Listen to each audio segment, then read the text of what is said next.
Everybody thinks that leads is going to solve the issue. The leads only exacerbates the issue because now you're stressed because you're spending money. Now you're stressed because you have no more cash reserves. Now you're stressed because you're putting all these leads on your credit card. Your friends are doing well. Your colleagues are doing well potentially. Oh, well, they're buying Zillow leads. Oh, they're buying leads from this company. They're buying leads. And you're just like, my leads suck, right? If you've bought leads in the past and you said, my leads suck, I don't think your leads suck. I think you were not given the tools or you were not following the tools.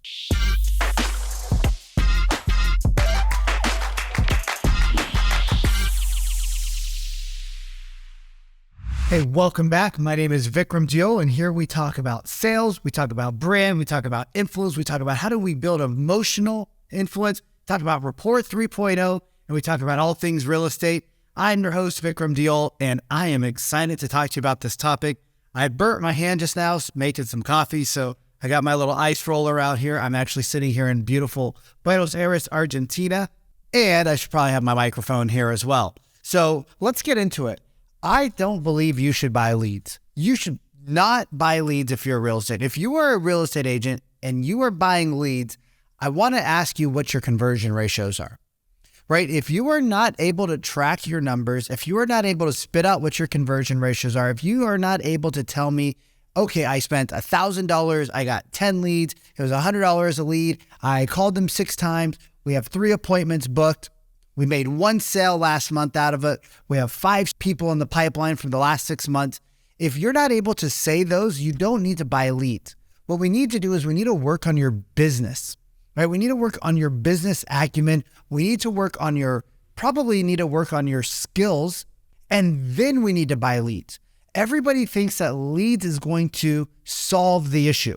The leads only exacerbates the issue because now you're stressed because you're spending money.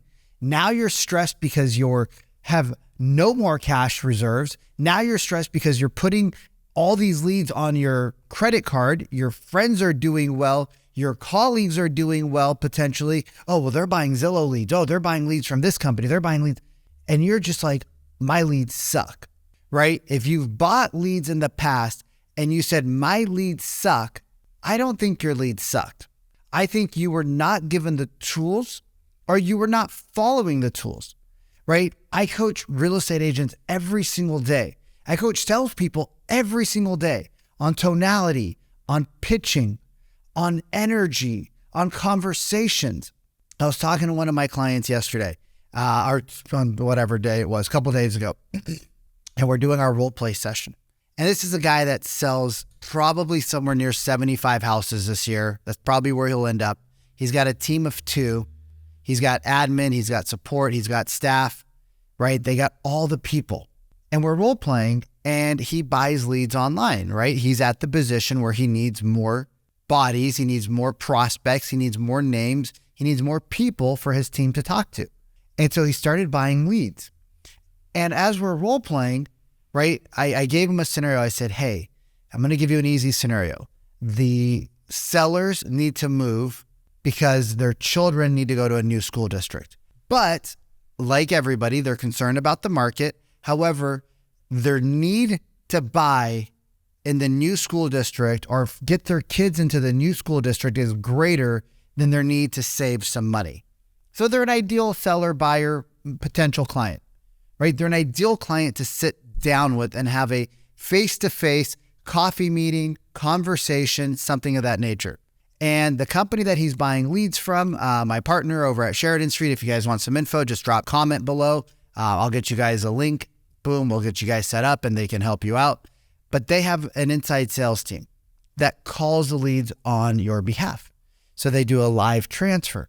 So he gets the live transfer and he's like, yeah, hey, my associate said that you guys are looking for a house in a new neighborhood because you want to get your kids into a better school district. And they're like, yes. And then he goes, great. How many bedrooms and bathrooms are you looking for? The whole emotional rapport, the whole emotional influence, the whole ability to create something greater was lost. The whole piece was lost because he did not take the 2 seconds to say, well, tell me a little bit more about how old your kids are. Tell me a little bit more about how many we have trying to get into this new school district.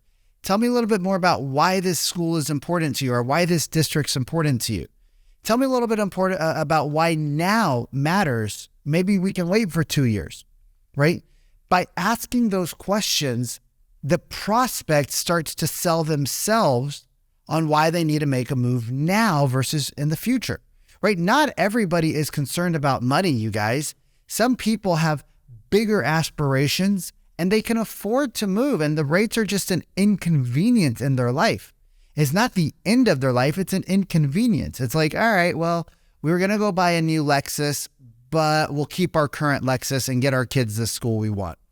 We were gonna go buy a Rolex, but I guess we'll hold off on buying a new Rolex because we wanna get our kids in school, right? We were thinking about buying an investment property to set our kids up for the future and to set ourselves up because, we wanted to expand our portfolio, but we'll just sell some stock and we'll get our kids into the school we want. So not everybody is concerned about rates the same way you might be, right? There are people that are very financially stable. There are people who bought a home in 2015. They were very smart with their money. They weren't going out and buying all the Louis Vuittons and the Gucci's and Pradas and Hermes, and they were just chilling. They were like, we got a dope house. We got our family. We take great vacations. We got great jobs. We saved up a lot of money. We got a ton of equity in the home. Even if we lose some money from the top of the market, it's okay, right? There are people that need to move, but we don't need to buy leads if we can't have a basic conversation. If it's just checklist, right? That's why people hang up on you. That's why people don't want to talk to you again, because it's like an interrogation. Or if you don't know how to say things properly, right? Tonality, pauses, using what I call the pregnant pause. Well, tell me, why is it important to buy a house now, Mr. Jones, Mrs. Jones? Why is it important to get your kids in the school district now? Like, why don't we just wait a couple of years for the market to change?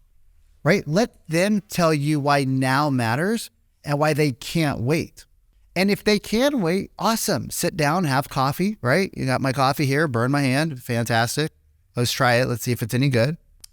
Oh, that's delicious, you guys. Processes matter. Processes matter. A lead comes in. What do? You don't need to buy leads. What do you do? Like, what's your process?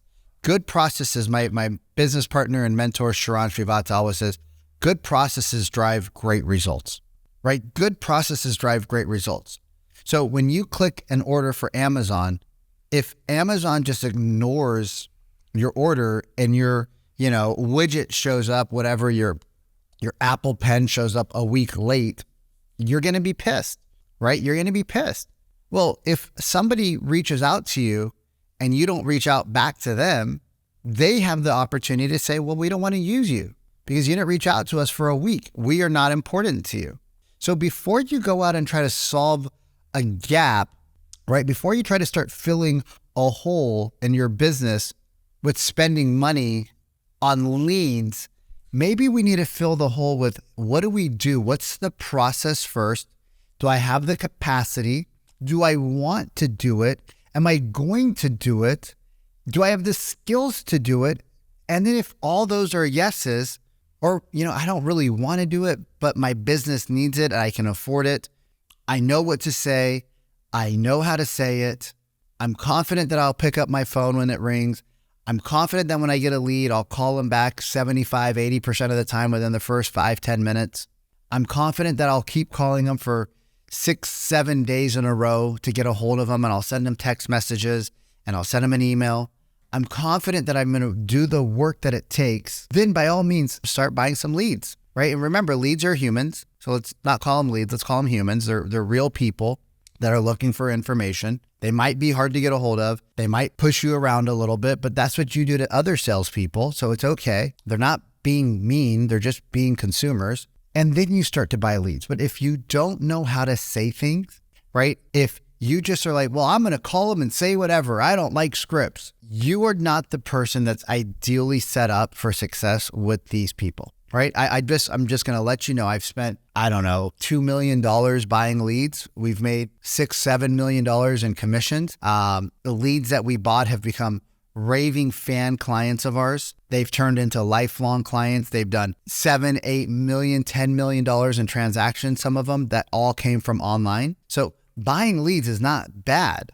Buying leads is great. Lots of businesses, in fact, every business I've owned, cell phones, wellness, real estate, and then the coaching, I've paid to buy leads. I've paid for ads. I've paid for advertising. I've paid for marketing, right? Every single business I've had, we've purchased names and numbers through our marketing adverts. I believe in it. But every time we had a process. What happened when the lead comes in? What do we say? How do we build emotional influence? How do we build rapport 3.0? How do we ask right questions? And then ultimately, how do we get in front of them, right? The goal is to get in front of them. That's the ultimate goal, is how do we get Mr. and Mrs. Jones to sit down with us for 15 to 20 minutes so that we can share with them stats about the market and what they need to do in order to purchase in today's marketplace. If we can do that, we win, right? If we are stuck just trying to figure out what to say, we are not ready to purchase leads, right?